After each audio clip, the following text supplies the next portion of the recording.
U.S. demands regional steel, aluminum and NAFTA auto rules sources. Arlington, Virginia.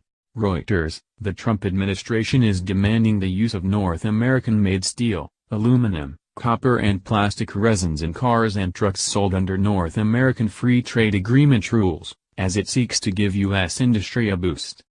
People briefed on the matter said U.S. negotiators issued the proposal, which could force automakers to shift sourcing of some components to North America from Asia, during talks on Friday to overhaul NAFTA.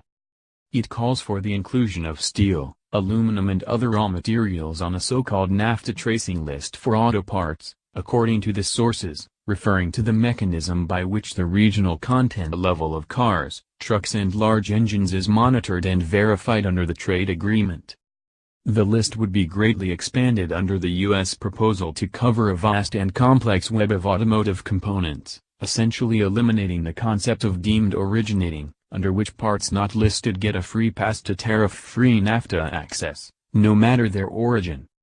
In addition to the metals and plastics, the list would now include sophisticated automotive electronics, electric vehicle batteries and other parts not on the tracing list because they did not exist when NAFTA was negotiated by Canada, Mexico and the United States in the early 1990s.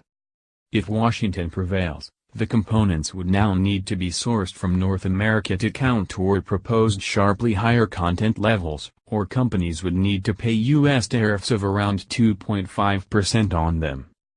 People briefed on the U.S. proposal said it would lift the regional content threshold to 85% from the current 62.5%, with a 50% minimum U.S. content level. A spokeswoman for the U.S. Trade Representative's office declined to comment on the auto industry proposal. U.S. Commerce Secretary Wilbur Ross has vowed to close loopholes in the parts list that he says allow too many cheap auto parts from Asia and other regions to enter the United States.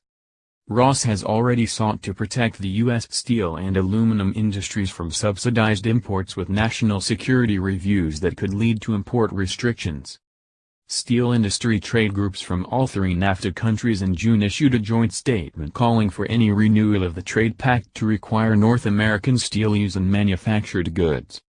However, two people briefed on the talks said the U.S. proposal stops short of labor unions' call for melted and poured North American steel, which would have precluded the use of raw steel from elsewhere that has been rolled or otherwise processed on the continent. Automakers in North America largely already use North American steel but currently get no content value credit for it.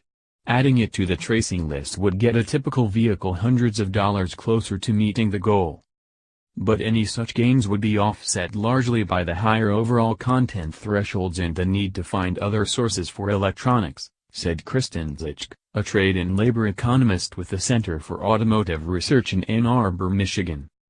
Zitsch and auto industry groups say that the U.S. content proposal was likely to backfire, with automakers and suppliers simply choosing to pay the 2.5% U.S. tariffs for passenger cars and many parts, sourcing more of them from China or other Asian countries.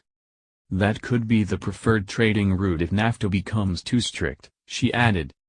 Additional reporting by David Jungern in Arlington and Sherry Angulo in Mexico City, editing by Susan Thomas and Tom Brown.